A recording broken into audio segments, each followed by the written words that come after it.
ఈ సంక్రాంతికి మీరు ఎలా రెడీ అవుతున్నారు? నా గెట్ రెడీ టిప్ అయితే మీకు ఇప్పుడు చెప్పబోతున్నాను. మన క్లీన్ లుక్ తెప్పించుకోవాలంటే ఫైన్ హెయిర్ ఉంటుంది, అది నేను ఇప్పుడు రిమూవ్ చేస్తాను అనమాట. ఫెస్టివల్స్కి, ఫంక్షన్స్కి ముందు. ఇది కామసీ ఫేషియల్ రేజర్ ఫర్ ఉమెన్. ఇది సెట్ ఆఫ్ 3తో ఇలా వస్తుంది. అండ్ పక్కగా రీస్టాక్ చేసుకునేది కామసీ ఫేషియల్ షేవింగ్ బామ్. ఇది pre and post shaving balm అనమాట. సో ఈ విధంగా ఉంటుంది, చాలా కూలింగ్ ఎఫెక్ట్ ఉంటుంది. నీమ్ అండ్ అలోవేరా ఉంటాయి. అండ్ మనకి రేజర్స్ వచ్చేసి యాంటీ స్లిప్ గ్రిప్ ఉంటుంది అనమాట. బెటర్ కంట్రోల్ ఉంటుంది. అండ్ ఆల్సో జిగ్జాగ్ బ్లేడ్ ఉండడం వల్ల అస్సలు కట్స్ ఉండవు. సో ఈ విధంగా మనం డౌన్వర్డ్స్ నెమ్మదిగా జెంటిల్గా మనం షేవ్ చేసేస్తే ఫేషియల్ హెయిర్ అంతా వచ్చేస్తుంది. And removing facial hair is a personal opinion. ఇష్టమైతే చేయొచ్చు, లేకపోతే లేదు.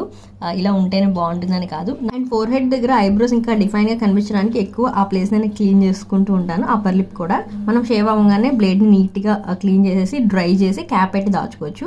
ఫేస్ చన్నీలతో ఒకసారి క్లీన్ చేసేసుకొని మళ్ళీ మనం షేవింగ్ బామ్ రాసేసుకుంటే చల్లగా హాయిగా ఉంటుంది. And these are available on Amazon, Flipkart and purple.com. Go and check it out. ఇదైతే నా క్లీన్ మేకప్ లుక్.